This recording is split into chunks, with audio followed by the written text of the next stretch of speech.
माँ। विकास आज कई दिनों से बहुत परेशान था।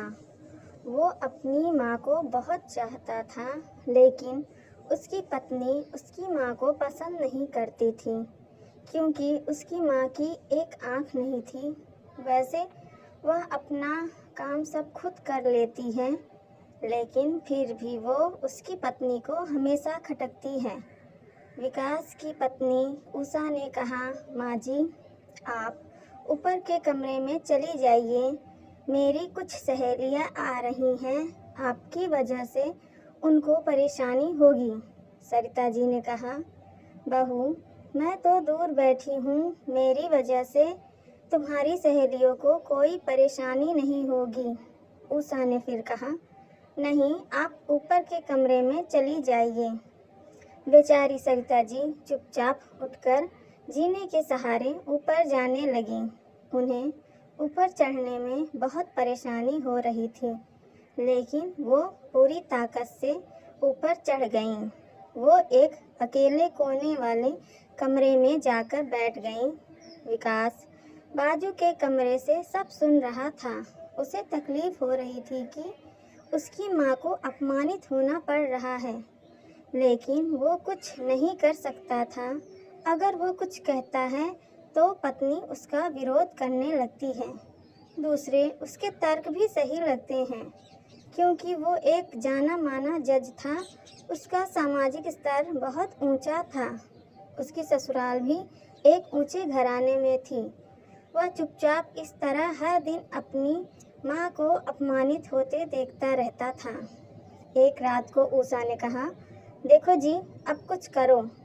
कल कलेक्टर की पत्नी आई थी, माँ जी उसके सामने आ गईं। आपको तो पता ही है वो कैसे रहती हैं। मुझे बहुत शर्म आ रही थी बताते हुए कि ये मेरी सास हैं। मैंने कह दिया कि दूर की चाची हैं, इलाज कराने आई हैं। विकास को रोना आ गया, लेकिन वो फिर भी चुप रहा। उसे समझ में नहीं आ रहा था कि वो क्या करे। सरिता जी, बेटे को कोई तकलीफ ना हो, इसलिए वो हर बात को चुपचाप सह लेती थी। विकास बहुत परेशान रहने लगा। एक तरफ पत्नी और समाज था, तो दूसरी ओर उसकी माँ। एक दिन सरिता जी ने अपने बेटे से कहा, विकास, बहुत दिन हो गए हैं, मैं अपने गांव जाना चाहती हूँ। मेरा यहाँ मन नहीं लगता है। विकास बोला, लेकिन माँ, वहाँ तो कोई नहीं है, तुम्हारी देखभाल कौन करेगा? सब गांव वाले तो हैं, और वो तुम्हारे चाचा जी तो उसी गांव में रहते हैं, वो ध्यान रख लेंगे माँ जी का। उषा ने बहुत खुश होकर कहा, हाँ बेटा, बहू सही कह रही है। सरिता ने लंबी सांस लेते हुए कहा। विकास जानता था कि गांव में माँ की देखभाल करने वाला कोई नहीं है, लेकिन अपनी पत्नी की जिद के कारण वह अपनी माँ को गांव छोड़ने चला गया। माँ को गांव छोड़कर आते वक्त उसे रोना आ रहा था और अपनी लाचारी पर गुस्सा भी, लेकिन अपनी पत्नी और समाज ने उसके इन मनोभावों को दबा दिया और वो सुकून सा महसूस करने लगा। कुछ दिनों के बाद उसके एक चाचा जी, जो लंदन में रहते थे, आने वाले थे। जब विकास बहुत छोटा था, उसके पिता जीवित थे, तब वह भारत आए थे। कई साल बाद वो भारत आ रहे हैं। पूरा परिवार और आस पड़ोस बहुत उत्साहित था। लंदन से विकास के बिजनेसमैन चाचा आ रहे थे। मिथिलेश ने जैसे ही घर में कदम रखा, सबने मिलकर बहुत खुशी से उनका स्वागत किया। क्यों विकास भाभी नहीं दिख रही, कहाँ हैं? मिथिलेश ने पूछा। जी, वो गांव में रहती हैं, यहाँ उनका मन नहीं लगा, उषा ने सपाट लहजे में उत्तर दिया।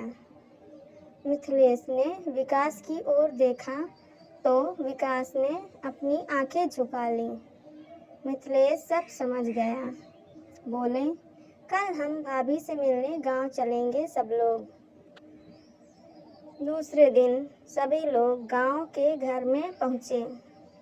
देखा कि सरिता जी को बहुत तेज बुखार है और वो बिस्तर पर असहाय पड़ी हैं। मिथिलेश दौड़कर सरिता जी के पास गए, उनके पैर छूकर रोने लगे। अपनी भाभी की ये दशा उनसे देखी न गई। वाह बेटा विकास, तूने तो नाम उजागर कर दिया। अपनी माँ की ये हालत देखकर तुझे तो शर्म भी नहीं आ रही होगी। मिथिलेश ने विकास को डांटते हुए कहा। नहीं देवर जी, विकास की कोई गलती नहीं। सरिता जी बोली, मैं ही गांव आना चाहती थी।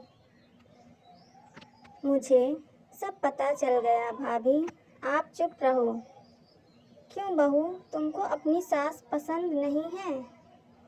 समाज में तुम्हें नीचा देखना पड़ता है ना? मिथिलेश ने उषा की ओर व्यंग्य से देखा। उषा चुप होकर खड़ी रही। आज तुम जिस सामाजिक स्तर पर हो वो इन्हीं की मेहनत का फल है। और बेटा विकास, तुम्हें शायद मालूम ना हो कि बचपन में जब तुम 2 साल के थे तो चोट लगने के कारण तुम्हारी एक आंख खराब हो गई थी। तब तुम्हारी इस कुरूप माँ ने अपनी एक आंख तुम्हें देकर इतना सुंदर स्वरूप दिया था। इतने सालों तक संघर्ष करके बेटे को एक बहुत बड़ा जज बनाने वाली अपनी माँ को तुमने ये हाल कर दिया। ऊपर वाला तुम्हें कभी माफ नहीं करेगा। मिथिलेश की आंखों से आंसू बह रहे थे। अब भाभी, आप मेरे साथ लंदन जाएंगी। यहाँ इन स्वार्थी लोगों के बीच नहीं रहेंगी। मिथिलेश ने सरिता जी से कहा। विकास को तो काटो तो खून नहीं। मिथिलेश जो उनके चाचा थे, उन्होंने जो राज बताया उसके बाद तो विकास को यही लग रहा था कि उससे ज़्यादा बेकार इंसान इस दुनिया में कोई और है ही नहीं। वह दौड़ता गया और माँ के कदमों से लिपट गया। माँ, मैंने बहुत बड़ा अपराध किया है। सब कुछ जानकर भी अनजान बना रहा और आपका अपमान करवाता रहा। अब सिर्फ आप ही उस घर में मेरे साथ रहेंगी और कोई नहीं। विकास ने बहुत गुस्से से अपनी पत्नी को देखा। उषा को अपनी गलती का एहसास हो गया था, पर उसके मुंह से कुछ भी निकल नहीं पा रहा था। सरिता जी ने अपनी बहू को देखा। वो समझ चुकी थी कि उषा को अपनी गलती का एहसास है। सरिता जी ने बहुत ही प्यार से उषा को अपने पास बुलाया और विकास को डांटते हुए कहा, खबरदार, जो मेरी बहू को मुझसे अलग करने की कोशिश की तो तुझे ही घर से बाहर निकाल दूंगी। इतना सुनकर उषा की आंख से आंसू बह चले।